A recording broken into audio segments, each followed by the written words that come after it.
ನಮಸ್ಕಾರ. ತಮ್ಮೆಲ್ಲರಿಗೂ ಗಣಪತಿ ಹಬ್ಬದ ಹಾರ್ದಿಕ ಶುಭಾಶಯಗಳು.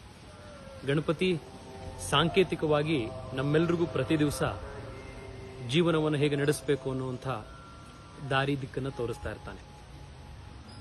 ದೊಡ್ಡ ಕಿವಿಗಳು ಬಹುಶ್ರುತರಾಗಿರಬೇಕು, ಪಂಡಿತರಂತೆ ನಾವು ಸಾಕಷ್ಟು ವಿಷಯಗಳನ್ನು ಗ್ರಹಿಸಬೇಕು, ನಾವು ಮಾತಾಡೋದಕ್ಕಿಂತ ಹೆಚ್ಚು ಕೇಳಿಸ್ಕೊಳ್ಬೇಕು ಅನ್ನೋದನ್ನ ಸಾಂಕೇತಿಕವಾಗಿ ತೋರಿಸ್ತಾರೆ. ಉದ್ದವಾಗಿರುವಂತಹ ಸೊಂಡಿಲು ಯಾವುದೇ ವಿಷಯವನ್ನ ಆಳವಾಗಿ ಅಧ್ಯಯನ ಮಾಡಬೇಕು, ತಿಳ್ಕೊಳ್ಬೇಕು ಅನ್ನುವಂಥ ಸಂಕೇತವಾಗಿ ನಮ್ಮ ಎದುರುಗಡೆ ಇದೆ. ಸಣ್ಣ ಸಣ್ಣ ಕಣ್ಣುಗಳು ಎಲ್ಲವನ್ನೂ ಕೂಡ ಸೂಕ್ಷ್ಮವಾಗಿ ನಾವು ಗಮನಿಸಬೇಕು, ಗ್ರಹಿಸಬೇಕು ಅಂತ ನಮಗೆ ತಿಳಿಸುತ್ತೆ. ದೊಡ್ಡದಾಗಿರುವಂಥ ಗಣಪತಿಯ ಹೊಟ್ಟೆ ಹಿರಣ್ಯ ಗರ್ಭ, ಅಷ್ಟು ಶ್ರೀಮಂತಿಕೆ, ಅಷ್ಟು ತಪಶಕ್ತಿ, ಅದರ ಒಂದು ಸಂಕೇತವೂ ನಮಗಾಗಿದೆ.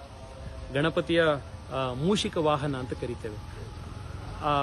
ಚಂಚಲವಾಗಿರುವಂಥ ಇಲಿಯನ್ನ ತನ್ನ ಹಿಡಿತದಲ್ಲಿಟ್ಟುಕೊಂಡು ಅದನ್ನು ವಾಹನವಾಗಿ ಮಾಡಿಕೊಂಡಿರುವಂಥದ್ದು ಚಂಚಲತೆಯಿಂದ ಕೂಡಿರುವಂತಹ ನಮ್ಮ ಮನಸ್ಸನ್ನ, ಪಂಚೇಂದ್ರಿಯಗಳನ್ನ ನಾವು ಕೂಡ ಹಿಡಿತದಲ್ಲಿ ತೆಗೆದುಕೊಳ್ಬೇಕು ಅನ್ನೋದಕ್ಕೆ ಸಂಕೇತವಾಗಿದೆ. ಹೀಗೆ ಈ ವಿಘ್ನೇಶ್ವರ ಪ್ರತಿನಿತ್ಯ ತನ್ನ ಈ ಸಂಕೇತಗಳ ಮುಖಾಂತರ ನಮಗೆ ಪ್ರೇರಣೆ ಕೊಡ್ತಾನೆ. ಈ ಗಣಪತಿಯ ತತ್ವವನ್ನು ನಾವು ಆರಾಧನೆ ಮಾಡೋಣಂತೆ.